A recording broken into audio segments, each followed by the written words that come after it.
bringing the world to its knees. Title: The Fall of Solaris.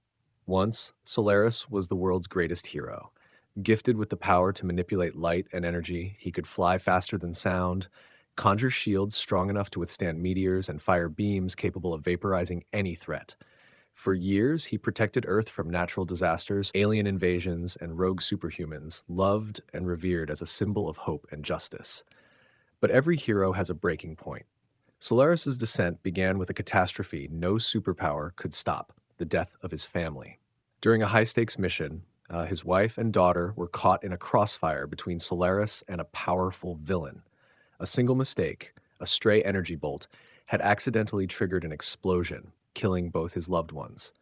Though no one blamed him, Solaris was devastated, consumed by guilt and despair. For days, he disappeared, refusing to answer calls from his allies. They'd never seen him so broken. When he finally returned, something had changed. His once brilliant aura was dimmer, and his demeanor was colder. He grew disillusioned with the world he'd once fought to protect, beginning to see humanity as weak, corrupt, and unworthy of his sacrifices. He resented that even his best efforts had failed to save the people he cared about most. Bitterness began to take root in his heart, and soon he developed a single, terrifying belief. The world was flawed beyond repair, and the only way to fix it was to destroy it. The hero was gone. Solaris was reborn as the Harbinger. In the weeks that followed, he unleashed his newfound power and fury. Governments fell one by one as he tore through cities with beams of energy hotter than the sun. The world's remaining heroes banded together, desperate to stop him, but they were no match for his overwhelming strength. One by one, they fell, and with each defeat, the Harbinger's power only grew, fueled by the grief and hatred that had consumed his soul. The skies grew dark as he unleashed massive storms of energy, blanketing entire continents in waves of destruction.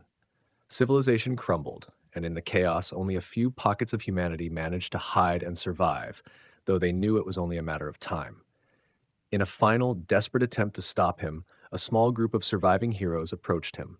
One among them, Astra, had once been his closest friend and ally. She was one of the last with any hope left, and she pleaded with him to remember who he had once been. "Solaris," she called, her voice breaking as she approached him.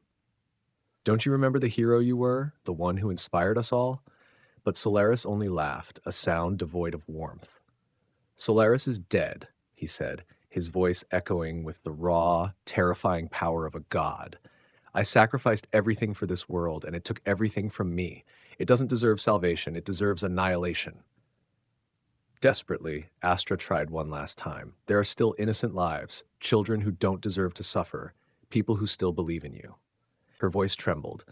"The world is broken, yes, but you used to believe that we could fix it. You used to believe in us." Solaris stared at her, the faintest flicker of emotion crossing his face. But then his gaze hardened. "I believed once, and I was a fool," he said coldly. "I've seen the darkness within humanity, Astra. The only way to bring peace is to end the cycle, to cleanse this world of its corruption so that something new can take its place." With a heavy heart, Astra and the remaining heroes prepared for battle, knowing it was a fight they could not win. In a final showdown that shattered mountains and drained the seas, they gave everything they had to stop him, even as the Harbinger unleashed his full, devastating power. In the end, Astra and the other heroes were no match for his wrath. With a final surge of light, the Harbinger obliterated the last of his former allies, leaving only ruins and silence in his wake. Earth was a wasteland, stripped of life, blanketed in eternal darkness, the sun forever hidden behind clouds of ash. Standing alone in the ashes of his conquest, the Harbinger looked upon the desolate world he had created. For a moment he felt a pang of regret, but he crushed it down, convincing himself that he had done what was necessary. He had purified the world as he saw it, preparing it for a fresh start, one that would never happen, as he now stood as the sole ruler of a lifeless wasteland.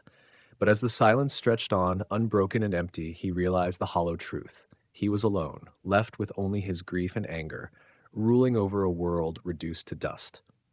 The hero he once was gone, replaced by the nightmare he had become, trapped forever in the consequences of his own rage.